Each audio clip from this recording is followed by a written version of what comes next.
मंगलम भगवान वीरो मंगलम कुंदरज्योतिर्मंगलम सर्वमंगलम मांगल्यं सर्वकल्याणकारिणं प्रधानं सर्वधर्माणां जय कृष्णाष्टमी नमोऽस्मै साराय स्वामिभूतयाचकास्ते चित्सुभावाय भावाय सर्वभावं जैसे वन में सिंह के पैर नीचे पड़े हुए हिरण की कोई भी रक्षा करने वाला नहीं है, वैसे ही संसार में मृत्यु के द्वारा ग्रहण किए हुए जीव की कोई भी रक्षा नहीं कर सकता है। कार्तिकेय आचार्य शरण भावना के अंदर बताते हैं, उदाहरण कितना बढ़िया। एक हिरण है, उस शेर की दाढ़ के नीचे फंस गया, पंजे के अंदर मार उसी कब्जे में कर लिया उसको, तो पंजे के नीचे पड़ा। अब प्रश्न है कि उस हिरण को कौन बचा सकता है? शेर के पास जाए कौन? शेर के पास कोई बचाने जाए तो उसे खा जाएगा। अब वो हिरण तो जिंदा है, अब वो क्या करे? उसके समय की जो प्रतिकूलता है, उसके अंदर का जो परिणाम है, वो समझ सकते हैं कि क्या बीत रही है उसके ऊपर। अब वो मार रहा है, छूट सकते नहीं है, डर लग रहा है, पर करे क्या? दृष्टांत कितना प्यारा है, फिर भी इसको नहीं समझ आता है कि ये तो दृष्टांत है। वैसे ही संसार में मृत्यु के द्वारा ग्रहण किया हुआ जीव की कोई भी रक्षा नहीं कर सकता है। क्या अलौकिक बात है। अब ये मृत्यु के समय की बात नहीं है, ये जो जब से जन्म लिया है तब से अनित्यता की गोद में है। जिस दिन से इसका जन्म हुआ नहीं, जिस दिन से गर्भ में आया उसी दिन से उसकी आयु क्षय होने लगी। वो बर्थडे मनाते हैं। अब ये तो सब मनाने वाले की बातें हैं, क्या करें, मर्जी है उसकी। बधाई तो अच्छे काम की दी जाती है, अब उसको वही अच्छा लग रहा है, कोई क्या करे। मनुष्य भाव मिला, इसलिए तो बहुत खुशी होना ही चाहिए। मनुष्य भाव मिला इसलिए तो जब हो कि जब उसको धर्म पसंद आ जाए,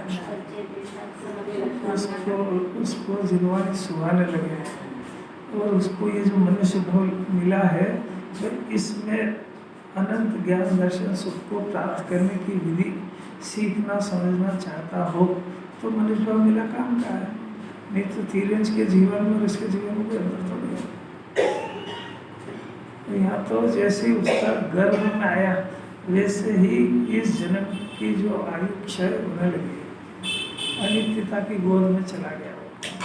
और उसको जो यहाँ से बाहर आने से, गर्भ से बाहर आया ना, बाहर आने से अंतिम समय तक दुखी दुख के भंवर में फंसा हुआ है, वो शेर की दाढ़ में फंसा हुआ है।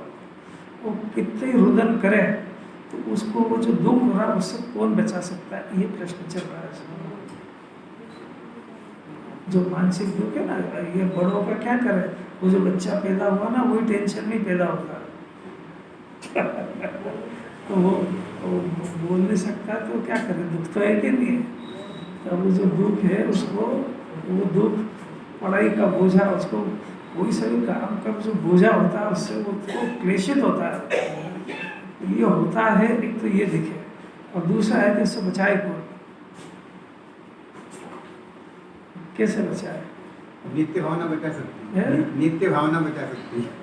वो सब शास्त्र में लिखी है, वो सबको पूरी जितने जेली है ना सबको इस बात की जानकारी है।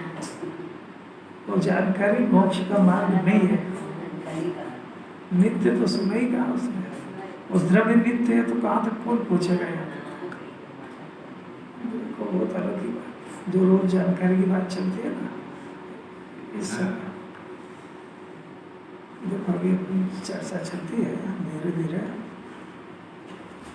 तो अलौकिक बातें पढ़ने की नहीं है, बातें सब सोच करके विचार करके और उससे ज्ञान में थोड़ी कोई ज्ञान का विकास होना चाहिए।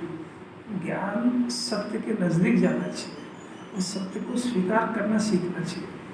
पढ़ना वो तो खाली जानकारी बढ़ाने जैसा है, सबको जानकारी पूरी, उसमें क्या है अच्छा, चारों युग की जानकारी। अभी जो आपका प्रश्न है ना, वो उत्तर गाथा में देखो क्या कहा।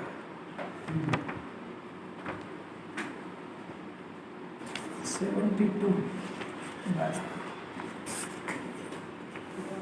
135 पेज मिला। ऊपर ही ऊपर आचार्य ने पहले एक दृष्टांत दिया कि भाई आश्रम और आत्मा अलग अलग है। जब ये अलग अलग है तो अभी जो आत्मा और आश्रम, देखा ऊपर देखना, मैं पढ़ रहा हूँ जरा, जो यह आत्मा, अपना आत्मा, आश्रम और आत्मा का और आश्रम का, यानी ज्ञान का और आश्रम का, नहीं मिला आपको?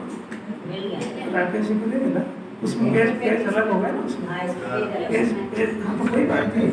72 गाथा की टीका चल रही है, अमृत चंद्राचार्य की, वो भावार्थ के ऊपर वाला पैराग्राफ है। अच्छा, जो यह आत्मा, ये अपन ने इतनी सारी जानकारी पढ़ी ना, जानकारी हो गई जीव को बहुत, अनित्य क्या है, नित्य क्या है, आश्रव क्या है, ज्ञान क्या है, संवर क्या है, ये सब ज्ञान हो गया उसको।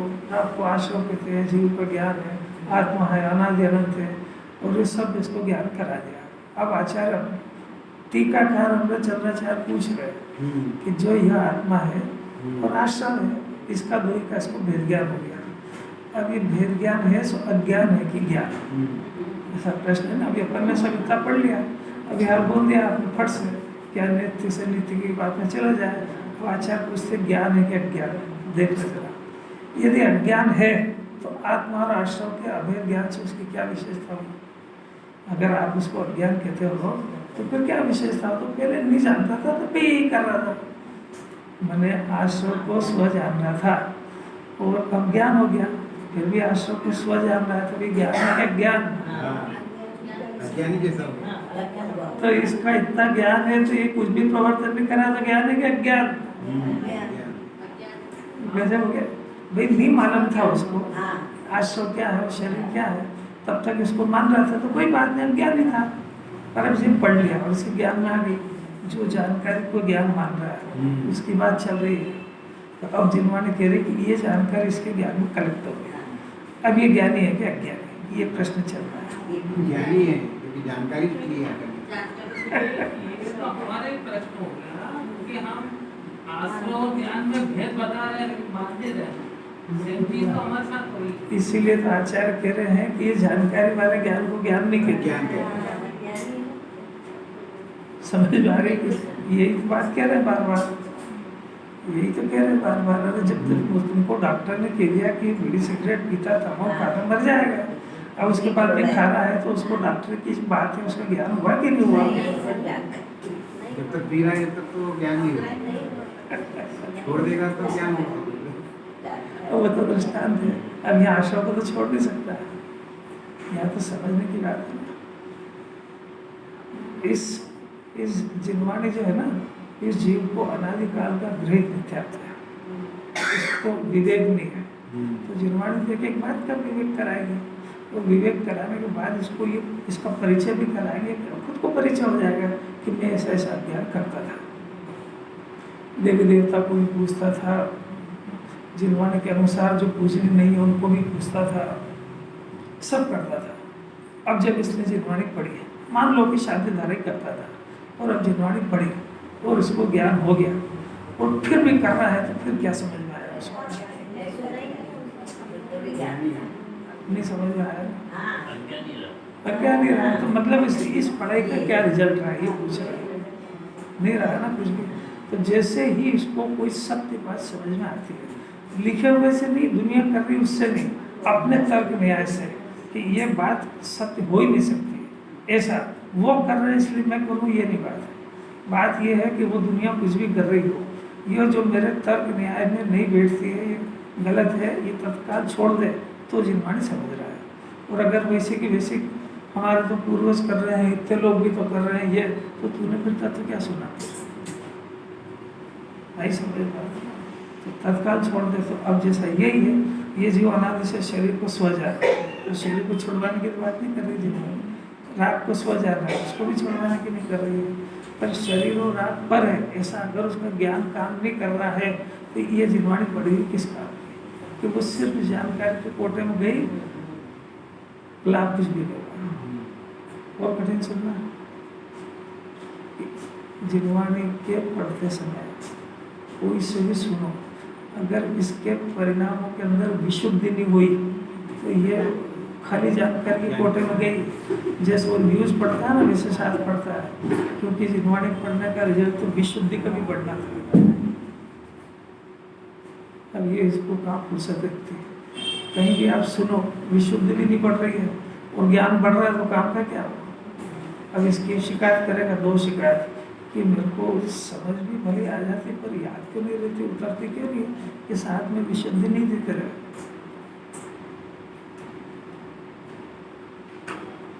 इसको एक्सेप्ट नहीं कर रहा ना ज्ञान, तो विशुद्धि के बगैर करेगा भी नहीं। अब इसका प्रयोजन ही नहीं समझ पा रहा है। अभी तो ये समझ, इसमें सब समझ जाना भी। जैसा कि गुरुदेव ने एक उदाहरण दिया, इतना बढ़िया उदाहरण, दो भाइयों का। वो एक उसको खिला रहा था, वो नरक पहुँच गया, तो नरक पहुँच गया तो उसने बोला भाई मैं तो यहाँ नरक आ गया था, तो तेरे पीछे तो आया। तो उसने एक ही जब प्रश्न किया कि मैंने कब कहा था? अब वो तो खाली दृष्टांत की बात है। अब यहाँ ये जीव एक एक पाप कर रहा है, व्यापार का, व्यवसाय का, खाने का, पीने का। जो माँ बाप है अपने बच्चे के पीछे कौन सा पाप नहीं करते हैं? खुद मंदिर छोड़ देते हैं, आत्महित छोड़ देते हैं। अब वो वहाँ पूछेगा कि मैंने कब कहा था? उतना समझ जाए। अब समझने के बाद भी इतना नहीं समझता तो उसको ये सुनना किसको कहते हैं?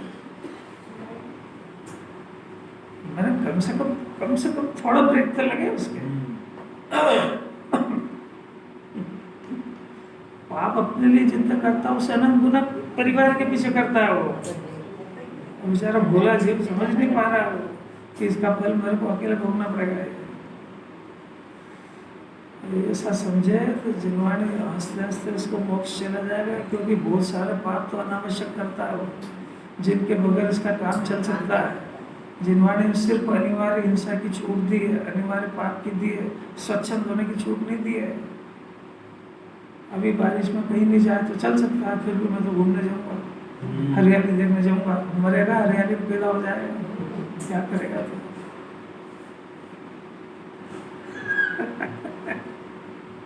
देखो यहाँ तो ये सिखा रहे हैं। देखो यदि अज्ञान है तो आत्मा और आश्रम का फिर ज्ञान से उसको क्या विशेषता हुई नहीं। अब यदि ज्ञान है तो वह आश्रम में प्रवृत्त है या नहीं है?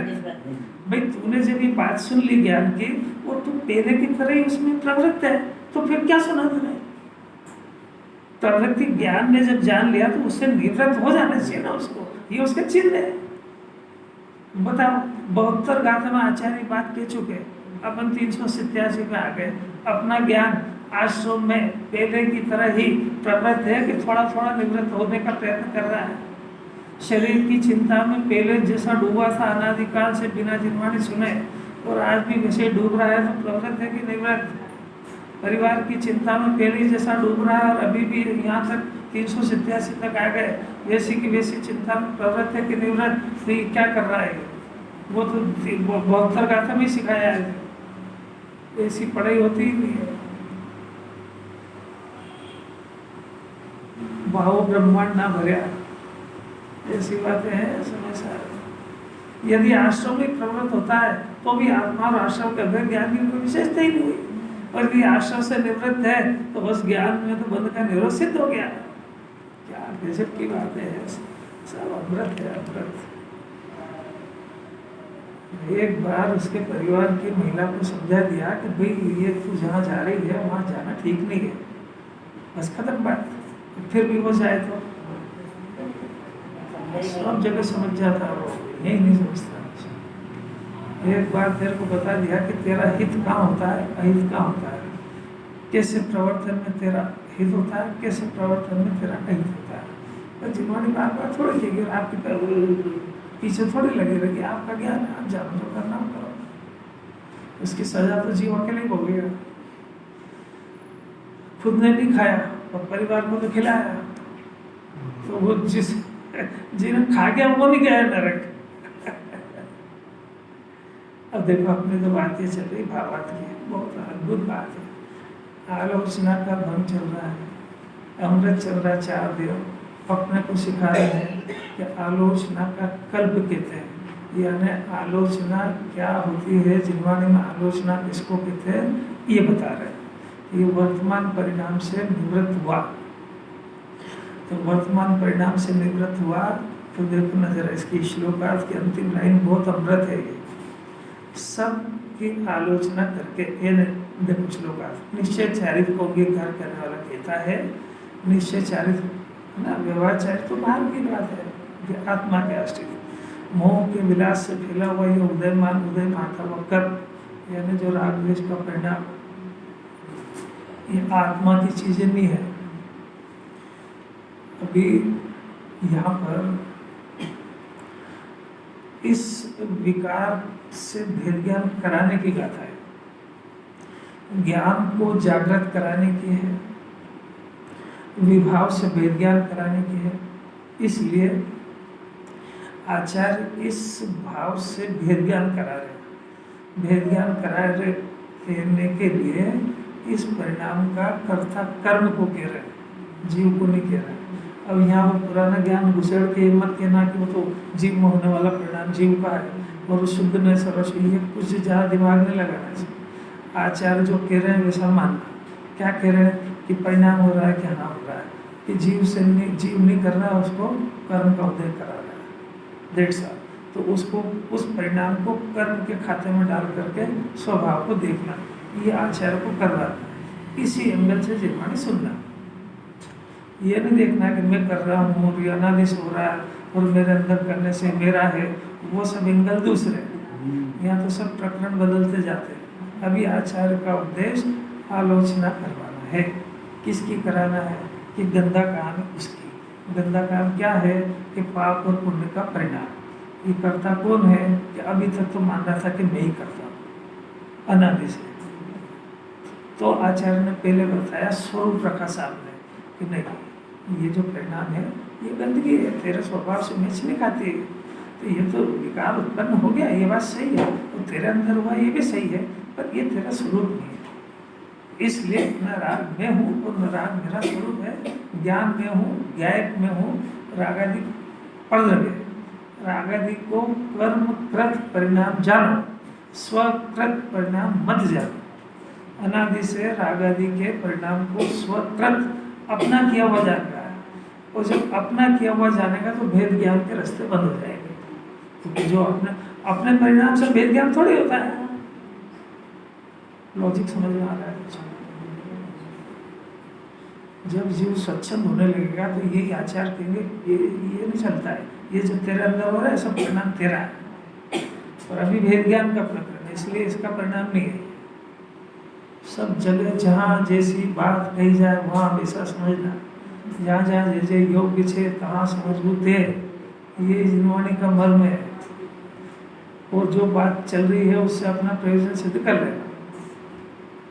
जहाँ जिनवाणी ने कहा कि बस यही अष्टद्रव्य से पूज्य, बस वही है, बस इसके अलावा नहीं है तो नहीं है, तो उसको अपनी डेढ़ अकल से अष्टद्रव्य से पूज्य मान लेगा तो ग्रहित मिथ्या दर्शन होगा।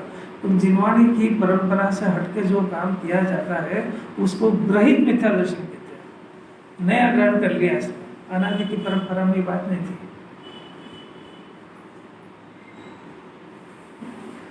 क्या करें राकेश जी? जब आचार्य के एंगल समझ में आया कि पाप पुण्य के परिणाम को स्वीकृत तो करा दिया, नहीं स्वीकृत कराया तो है ही नहीं।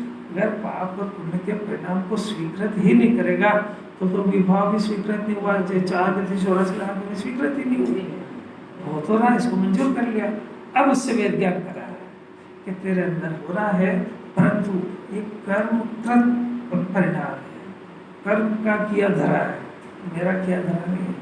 मेरा किया धरा तो जानना देखना मेरा स्वभाव है, जो अंदर से आ रहा है ये जानना देखना ये मेरा स्वभाव है। ऐसा जानकर और जो कर्म करते हैं ना वो है तो मेरे अंदर, तो अब उसकी आलोचना करते हैं। तो पहले तो स्वभाव से करा दिया, ये मेरा स्वरूप नहीं है। अब चारित्र की बात कर रहे हैं। उन सर्व कर्मों की आलोचना करके देखना चारित्र की परिभाषा, निष्कर्मणि चैतन्य आत्मनि आत्मनि आत्मना नित्यम वर्ते, संस्कृत में लिखा है ना। मैं निष्कर्म अर्थात सर्व कर्मों से रहित, ये निष्कर्म सर्व कर्मों से रहित, ये द्रव्य की बात नहीं है, ये जो वितराग परिणाम पैदा हुआ उसकी बात है। समझ में आया? चारित्र की गाथा चल रही ना, तो एक चैतन्य के आश्रय से एक परिणाम पैदा होता है। अभी भावार्थ में और क्लियर करते हैं, जैसे साहब छापड़ा और अलौकिक बात करने वाले हैं। तो जो चैतन्य वितराग परिणाम ये निष्कर्म अवस्था है, जो सिद्ध भगवान की अवस्था है ना, वो निष्कर्म अवस्था है, मैंने उसके अंदर किसी तरह का कोई कर्म बाकी रहा ही नहीं, पूर्ण वितराग भाव। जैसा द्रव्य था निष्कर्म द्रव्य, वैसी निष्कर्म पर्याय, और जो तो सिद्ध भगवान की हुई। अब यहाँ सम्यक दर्शन होते से ही, आत्मा को जानते से ही, आत्मा को स्व जानते से ही, एक शब्द में समझ आ जाए, अभी अनादि से राग को स्व जानता है, आत्मा को जानकारी रखता है, स्व राग को जानता है, आत्मा की जानकारी कलेक्ट करता है। जिनवाणी करी बदल दो इसको, राग की जानकारी को कोटे में डालो, क्या हो गया होगा, हो गया। और आत्मा को ज्ञान को स्व के खाते में डालो, उसको मैं हूं के खाते में डालो, उसका अनाधिकृत प्रवेश था, और आत्मा ये मेरा घर है शुद्ध, मैं ज्ञाय परिपूर्ण, मेरे अंदर विभाव का कोई कारण नहीं, घुस गया अनादि से, और मेरी गलती रही जो मैं इसका आदर सम्मान करता रहा, और अब मेरा ज्ञान नेत्र खुल गया है, तो उसका स्वर ही बदल जाएगा। दूर हटो पर तक परिणाम, सहजानंदी रहूं अभिराम, ज्ञान नेत्र खुला तो उसको तो समझ में आ गया कि मैं अभी तक चार गति जो भटका हूँ वो इसकी एकता से तो भटके ही हूँ, और इस जिस परिणाम से मेरे अंदर कर्मों का बंधन होता है, जो मेरी शांति को लूटता है, मैं उससे मैत्री कैसे रखूँगा? नहीं समझ रहा था जब तक अगली वो बहुत हो गया गलती, मैंने अज्ञानता के अंदर इस परिणाम को उपाधि जान लिया, तो मेरी बड़ी भारी गलती थी। जिस परिणाम से मेरे को कर्मों का बंधन हो रहा था, मैंने अज्ञानता से उसको अपने घर का मेंबर समझ लिया, और इतनी मूर्खता हुई कि अपने आत्मा का विचार चिंतन छोड़ के इस परिणाम को छाते से लगा लिया मैंने। तो मेरा ज्ञान में तो खुल गया, थोड़ी वो गलती करूँगा, और करता है तो फिर वहीं का वहीं कुछ समझता नहीं है। जिस परिणाम से दुखी हो रहा है, जिस परिणाम से बंधन हो रहा है, उस परिणाम को कौन समझदार पसंद करेगा? किसी गजब की बात है। तो निष्कर्म अवस्था प्रकट हुई ना। अब उसके बाद देखो यहाँ ये कॉमा है, मैं निष्कर्म यानी सर्व कर्मों से रहित, ये तो हुआ परिणाम वितराग भाव। अब कामा, अब प्रश्न हुआ कि जो निष्कर्म अवस्था पैदा हुई, ये हुई कैसे? ये जवाब यहाँ पे चैतन्य स्वरूप आत्मा, ये यहाँ पर त्रिकाली आत्मा, चैतन्य स्वरूप, चेतनता जिसमें भरी हुई है, जिसमें निष्कर्म अवस्था का पिंड है, नैष्कर्म पारणामिक भाव ध्रुव, इसको आत्मा कहते हैं। वो निष्कर्म अवस्था प्रकट हुई ना, वो कामा। अब देखो चैतन्य स्वरूप आत्मा में, त्रिकाल आत्मा में, आत्मा से ही, क्या गजब की बात है, ये जो वर्तमान का उपयोग, इसको वर्तमान का क्षणिक आत्मा कहते हैं। वो जो चैतन्य स्वरूप आत्मा और त्रिकाल आत्मा है, तो त्रिकाल आत्मा में क्षणिक आत्मा वर्त रहा है, तो क्या कर रहा है कि निरंतर वर्त रहा है। तो क्या हो रहा है कि निरंतर कर्मों से रहित निष्कर्म वितराग धारा चल रही है, निरंतर चल रही है। चारित्र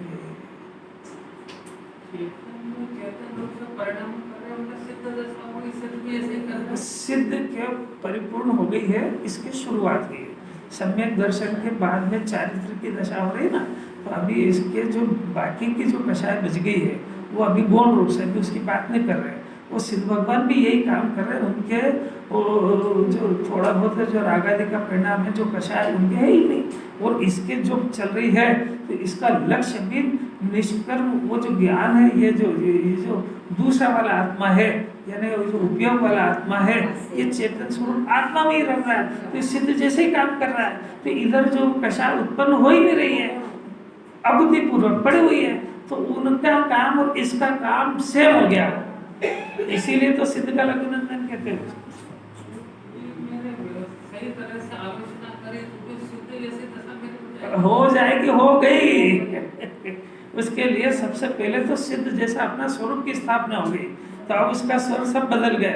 मैं शरीर हूँ, मैं मर जाऊंगा, ये उसके डिक्शनरी में से निकल गया। मैं करता हूँ और परिवार मेरा, इसके डिक्शनरी में से निकल गया उसके। जैसे सिद्ध वैसा मैं, समझ में आ रहा है? पहले कह रहा था कि जैसे सिद्ध भगवान है वैसा मैं। जब ये आत्मा को सिद्ध समान जाएगा तो स्वर बदल जाए, जैसा मैं हूँ वैसे है सिद्ध भगवान। यही समझ। अरे दो ही मंत्र आया कि नहीं कुछ आ गया? सीखने के लिए सिखाया था कि जैसे सिद्ध भगवान है तैसा स्वरूप तेरा है। तो ये तो हुई केवल जानकारी की बात। अब इसने करा इसका प्रैक्टिकल, और अपने ज्ञान को सब ज्ञान से हटा करके, और जब उसका सौभाग्य जगह जब ये काम कर ले, जिस घड़ी में इसको समझ में आ जाए और अपने उपयोग से, तूने कहा ना जैसा सिद्ध भगवान है वैसा मैं हूँ, तो सिद्ध भगवान का परिवार है क्या? सिद्ध भगवान रोटी खाते हैं क्या? सिद्ध भगवान नहाते धोते हैं क्या? सिद्ध भगवान दुकान चलाते हैं क्या? सिद्ध भगवान जगत के किस किस पदार्थ की चिंता करते हैं? तो तूने बोला ना जैसा सिद्ध वैसा मैं, तब तेरे को रोटी खाने के परिणाम में थोड़ी शर्म आती है कि नहीं आती? और सिद्ध भगवान के शरीर है ही नहीं, तेरे शरीर सही थे तो थोड़ी शर्म आती है कि नहीं? उनके सामने हाथ मिला कैसे बात करूँ? बोलता रहूँ जैसे सिद्ध वैसा मैं, वो चिंता शरीर की कर, ओम नमः सिद्धेभ्यो, ओम नमः, ये नाटक मत कर। सिद्ध की माला सिद्ध बनने के लिए फेरी जाती है ना, तो तू शरीर की चिंता कर रहा और उन्होंने शरीर छोड़ दिया है, तो दो के कुछ मिलान करेगा कि नहीं?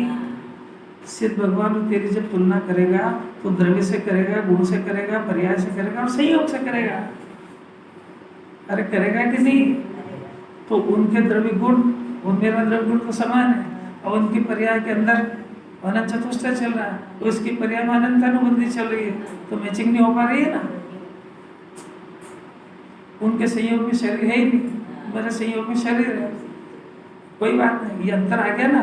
अब तेरा ज्ञान से पूछते हैं कि जो उनके पास नहीं है उससे तू बड़ा है कि उससे मूर्ख है?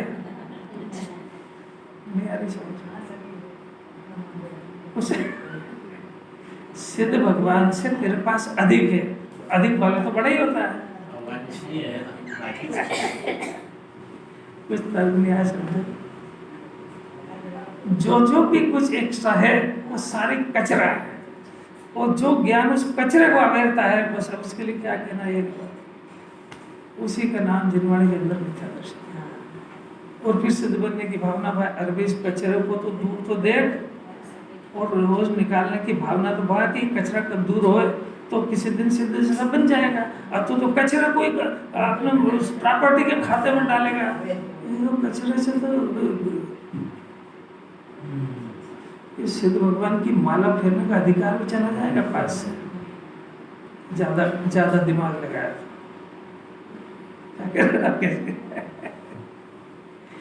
जो सिद्ध भगवान की माला फेरने का अधिकार मिल गया तो संगी पंचेंद्रिय होने से एक बार सोच सकता है कि मैं सिद्ध जैसा हूँ, सिद्ध बनना मेरा अधिकार है।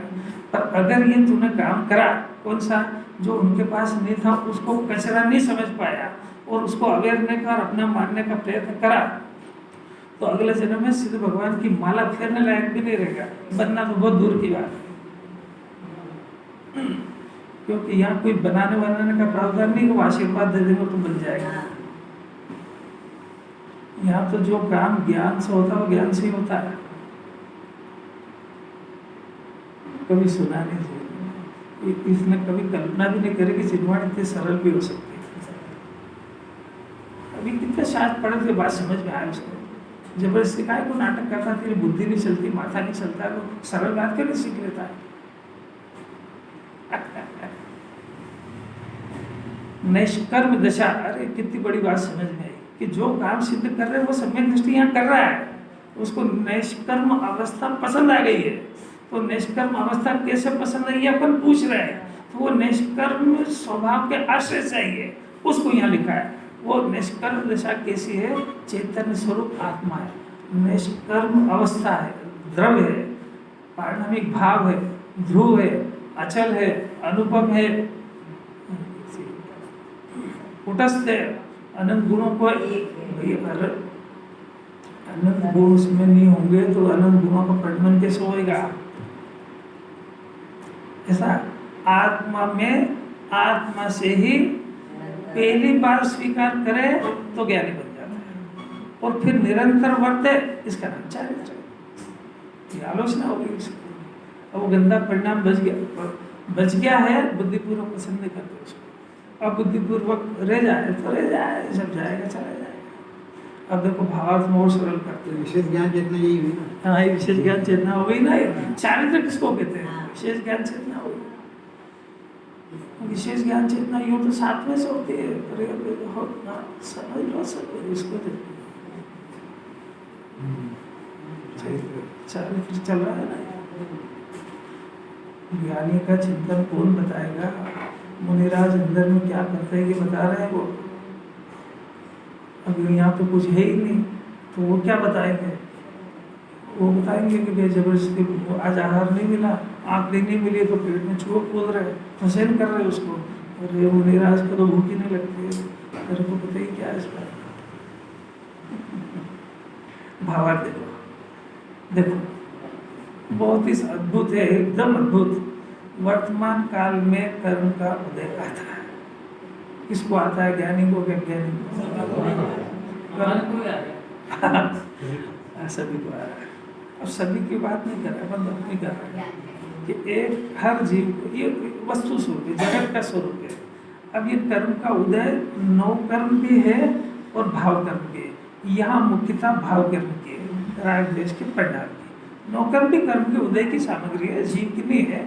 पर अभी आचार तो एकदम मूल में चारित्र पैदा कराना है ना, तो नौ कर्म की बात करते ही नहीं। अपन ले लो समझने के लिए कि जो संयोग में जो भी सामग्री मिली है, उस सामग्री को जिनवाने की भाषा में नौ कर्म कहते हैं।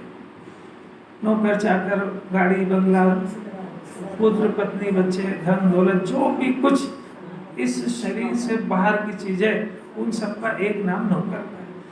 नौ कर्म है, वो कर्म के उदय की प्रॉपर्टी है, जीव की नहीं है। अब मिथ्या दर्शन यहाँ से खड़ा हुआ कि जो कर्म के उदय की प्रॉपर्टी उसको अपनी कौन मानता है? जीव मानता है। ये तो मिथ्या दर्शन हो गया। अभी ये तो कर्म के उदय की प्रॉपर्टी है, तो फिर झगड़ा खड़ा हो गया कि कर्म के उदय की प्रॉपर्टी है। अगर आप ऐसा कहते हो तो अब जिनवाणी प्रश्न पूछती है कि उसका मालिक कौन है? कर्म है। तो उस प्रॉपर्टी के ऊपर कर्म के आदेश चलेंगे कि आपका? अब रोता बिलखता कौन है? तेरे को तो वो कर्म के उदय की तो वो नहीं ले जाएगा, उसके ऊपर आदेश उसका चलेगा, तेरा कैसे चलेगा? ये तो ऐसे ही है कि तू पड़ोसी के नौकर को अपने आटा चक्की के डब्बा पीसने भेजेगा और वो नकार करेगा तो उसको चिल्लाएगा, अरे तेरा नौकर ही नहीं है वो। पहली बात समझ में आएगी। यहाँ तो पहला ज्ञानी को इतना ईमानदार हो गया वो, नौ कर्म की प्रॉपर्टी को नौ कर्म की समझ चुका है। अपनी प्रॉपर्टी ज्ञान, दर्शन, सुख, वीर, अनंत गुण जो अनादि से लेकर अनंत काल तक साथ में रहते हैं, वे गुण वो मेरी प्रॉपर्टी है और एक कर्म के उदय की। अभी अपने संयोग में रही है तो इसके साथ ईमानदारी से रहो, इसको फेंक दो और इसको मारो ठोको, ये थोड़ी कह रहे हैं। आप इसके साथ जैसे पड़ोस में भी तो ईमानदारी से रहते हैं कि उसे घर में घुस जाते हैं, ऐसा आप यहाँ भी एक व्यवहार सीखो। जिनवाणी सिखा रही है कि शरीर को पर मान के भी तो रहो, इसको आग लगाने के थोड़ी कह रहे हैं कि चाकू से कुरसने का थोड़ी कह रहे हैं। इसके साथ अब मित्रवत अपना संबंध निभा करके अपना काम प्रयोजन सिद्ध कर लो, इससे पंखा का भी लेना फालतू नहीं, यही समझना। अरे भाई पड़ोसी के साथ रहने का भी तो व्यवहार होता है कि नहीं? तो इन संयोगों को कर्म के उदय की जान करके इनके साथ उस तरीके से व्यवहार करो, पराई को पराई जान के उसका मिसयूज मत करो। अब तुम तो मिसयूज में सीधा कब्जे ही कर लोगे तो मेरी है। अरे यार ये मिसयूज का भी बाप है। एक बात समझ में आ गई, इसको जो पर की पर स्व को स्व जान चुका है उसको तो ज्ञानी कहते हैं। अब यहाँ तो और सूक्ष्म बात है कि जो राग द्वेष का परिणाम हो रहा है ये परिणाम भी कर्म कृत परिणाम है।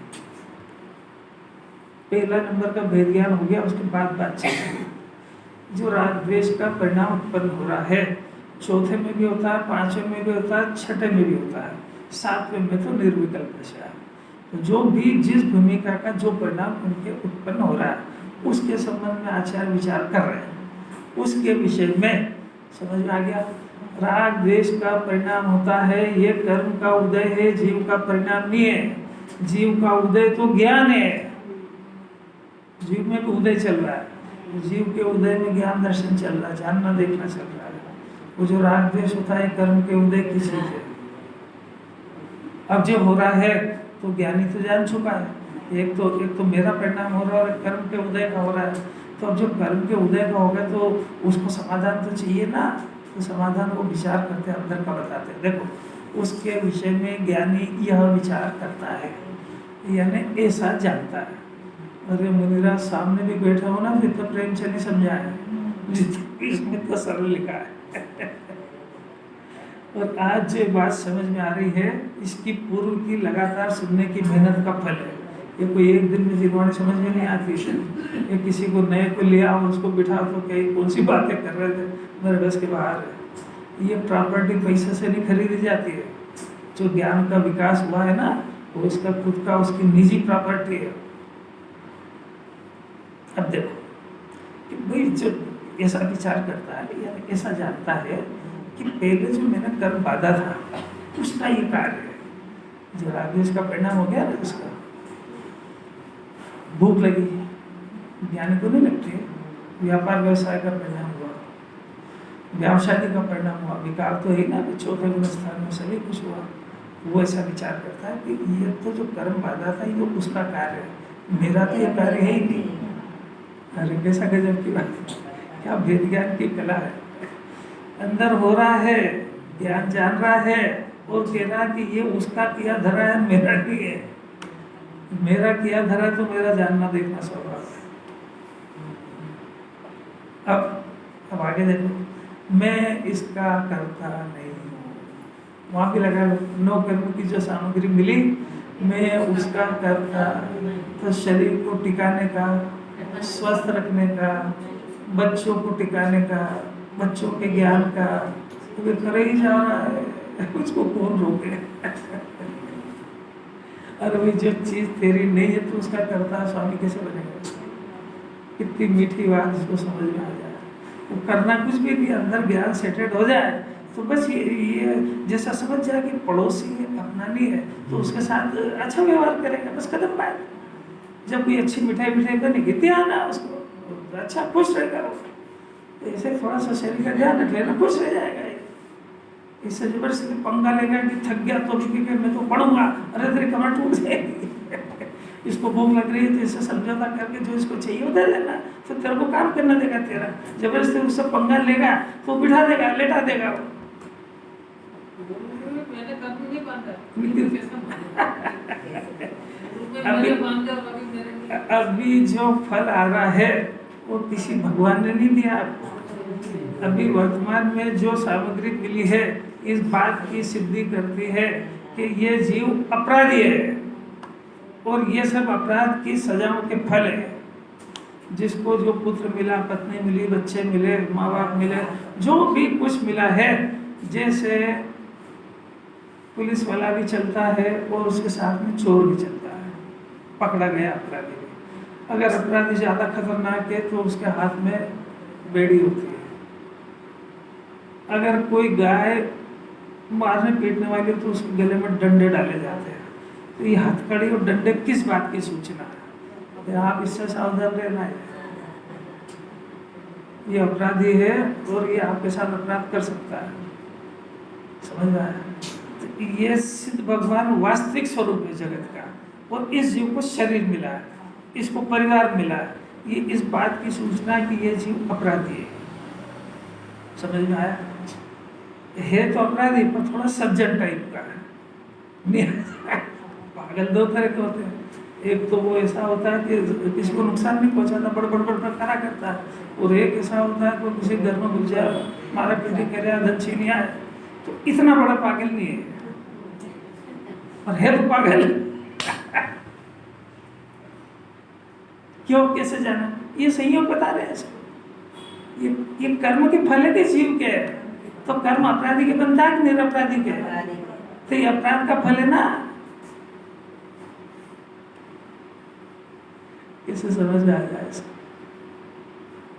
अब यानी आप देखो सुनने में कैसा लगे कि जेल में रहा हुआ कैदी वो जेल खाने को अपना माने, वहाँ लिपा पोती करने लगे कि मेरे को यहाँ आनंद आ रहा है, तो वो कब छूटेगा जेल से?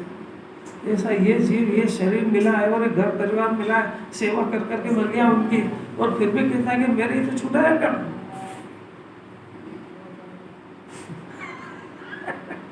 सजा तो मारता है। अरे वहाँ तो ऐसे हंसी आती है कि ये क्या करता है, इसको घर से बाहर जाने की भावना ही नहीं है, तो इसको कौन से घर से निकलने की भावना है? वो बड़ा कैदी है, छोटा है। कैसे अलौकिक बात। और गजब की बात कि वहाँ कोई थोड़ा सा ऐसा आपराधिक प्रवृत्ति का नहीं हो, नेता पेता हो, तो उसको टीवी वगैरह और सब सुविधाएं मिलती है बाजार में, जो चाहिए वो अच्छा बढ़िया खाने का मिलता है, तो वो कैसा देखा उन कैदी में और मेरे में कितना अंतर है। अरे मूर्ख तो जेल में थे, आजादी लगी तेरे को, नहीं आ रही समझ। कौन सा नेता जेल में रहना पसंद करेगा? क्यों, सब तो सुविधा है, उसको घर से बढ़िया है। ऐसा कैसे ये जीव है, वो जो थोड़ी बहुत सामग्री मिल गई अनुकूलता के उस सब में वो बड़ा मानने लगता है। अरे तो उससे बड़ा कहाँ थे, ये तो जेल में मुक्त जीव कर, तेरी तुलना तो कर। नहीं आ रही, कुछ समझ आ रही नहीं आ रही? अरे कोई अपना पिक्चर दिख भी रहा है कि नहीं, कि मैं खाली बोले जा रहा हूँ?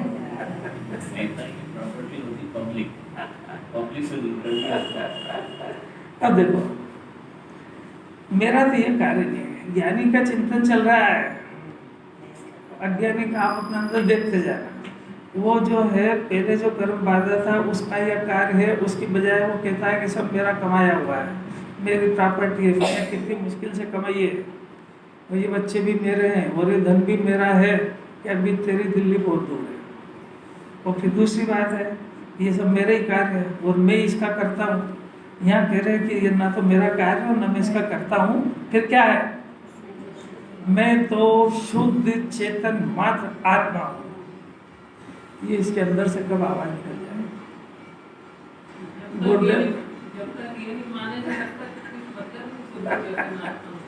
तब तक ये शरीर को अपना मानेगा, कर्म के उदय की प्रॉपर्टी का मालिक बनेगा, उसको अवेरने का भाव करेगा, और उसमें 84 लाख में फिर से घूमेगा। इतना सरल मोक्ष का मार्ग। प्रश्न तो ये है कि क्या पढ़े और कितना पढ़े और कितनी पूजा करे, तो उसको एक बात समझ में आए कि भाई वो सब पात्रता की बात है, उससे इस बात को समझने का कोई लेना देना नहीं है। उसको समझने के लिए तो तेरे को यही अभ्यास करना पड़ेगा।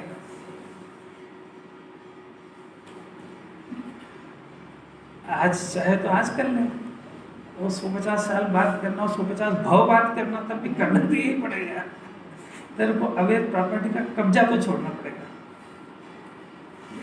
मैं तो शुद्ध चेतन मात्र आत्मा हूँ। अब दूसरा प्रश्न है कि मेरा काम क्या है, कि मेरी उसकी मैंने आत्मा की दर्शन ज्ञान रूप प्रवृत्ति है, उसकी मैंने आत्मा की मैंने मेरी, क्योंकि ज्ञानी विचार कर रहा है ना, तो मेरी प्रवृत्ति तो दर्शन यानी देखना, ज्ञान यानी जानना, यानी जानने देखने रूप ये मेरी प्रवृत्ति है। आ रहा है क्या समझ में? अब उस दर्शन ज्ञान रूप प्रवृत्ति के द्वारा, ये बहुत समझने की बात है, टाइम तो हो गया है, 2 मिनट और तरह से। उस दर्शन ज्ञान रूप प्रवृत्ति के द्वारा यानी वो जानने देखने के स्वभाव की प्रवृत्ति शुरू हो गई है। जानना देखना स्वभाव है, ये तो समझा था जब तो ज्ञानी हुआ था। अब तो प्रवर्तन में आ गया है। प्रवृत्ति के द्वारा मैं इस उदयागत कर्म को देखने और जानने वाला है। क्या गजब है यार। वो उदयागत दोनों ही चीज है, एक तो नौ कर्म और एक भाव कर्म यानी राग द्वेष का परिणाम। मैं क्या करता हूँ, सब जानता हूँ, देखने जानने वाला हूँ मैं, और देखने जानने वाला है। और मैं करता क्या हूँ कि अपने स्वरूप में प्रवर्तमान हूँ, इनमें प्रवर्तन नहीं करता हूँ, क्योंकि ये एक तो विभाव है और एक संयोग है। और मेरी प्रवृत्ति इसमें करूंगा तो अनादिकाल से करा क्या था, यही तो करे ही था। नहीं आ रही मन यहाँ पे स्थिर होगा ना तो आएगी समझ, और अपने हित के लिए समझेगा तो आएगी। खाली जानकारी बढ़ाने के लिए करेगा तो कुछ करना नहीं पड़ेगा इसमें। यहाँ जिन्होंने एक होमवर्क देना चाहते हैं उसको कि देख तेरा प्रवर्तन है ना बहुत उल्टा चल रहा है, तो ये तो इससे बड़ा सौभाग्य क्या हो कि इसको इसके अंतरंग का फंक्शन कोई बता दे। ये बेचारा सब सुधरने को करने को तो तैयार, पर उसको पता तो लगे, उसको कोई सही ज्ञान तो कराए कि ये जो संयोग मिला है ये सब धमाल चौपड़ी, ये सब कर्म की चीज़ें, तेरा कुछ भी नहीं है इसमें। तो तू इसमें जितना वेस्टेज कर रहा है अपना उपयोग को, उतना मोक्ष मार्ग से दूर रह रहा है और मिथ्या दर्शन और हो रहा है उसमें। इतना कोई कहने वाला मिल जाए। अब एक बात है इसके अंदर बहुत अद्भुत है, देखो फिर से देखना जरा। एक तो जानने देखने की समझ में आया। अब देखो इसके अंदर लिखा है कि उस दर्शन ज्ञान रूप प्रवृत्ति के द्वारा यानी जानने देखने के द्वारा मैं इस उदयागत कर्म को देखने और जानने वाला हूँ। यानी जो नौ कर्म की सामग्री और ये राग द्वेष का परिणाम, इसको मैं जानने देखने वाला हूँ और अपने स्वरूप में ही प्रवर्तमान हूँ। अब फिर से सुना रहस्य की बात कि ये जो जीव है राग द्वेष के परिणाम और संयोग को जानने देखने वाला नहीं है, क्योंकि चारित्र उनको देखने से नहीं होता है। आया समझ में आया? अब टर्न मारते देखो इसको, फिर से टर्न मार रहे देखो कि मैं दर्शन ज्ञान स्वरूप हूँ। पहली बात तो ये जो ज्ञान उत्पन्न हो रहा है, अभी उत्पन्न हो रहा है ना, जानने देखने का परिणाम उत्पन्न हो रहा है। ये जानने देखने का परिणाम आत्मा को छोड़ करके हो रहा है, इसलिए इसका नाम अज्ञान है। तो ये जब तक ये अपने आत्मा को नहीं जानता है तब तक वो जिसको जानता है उसको स्व जानता है। तो ये जो राग द्वेष के परिणाम और नौ कर्म के परिणाम वो कितनी भी जिनवाणी पढ़ ले, जानने देखने के स्वभाव वाला जान करके भी उनको जानना देखना है तो उनको स्वयं जानेगा और अज्ञान पे जन्म होगा। देखना ज्ञानी का हुआ, अज्ञानी का एक जैसा हो गया ना। अब जो है यहाँ पर अब प्रश्न आ गया कि इसमें लिखा है कि उनको जानने देखने वाला हूँ। ये लिखा है इसके अंदर कि मैं दर्शन ज्ञान प्रवृत्ति उदयागत कर्म को देखने जानने वाला हूँ, नौ कर्म को भी और उनको। उसका अर्थ ये है कि ज्ञानी की बात चल रही है। तो ये ज्ञान टाइम तो हो गया, इसको बाद में चलाएंगे। बहुत बहुत अद्भुत बात है।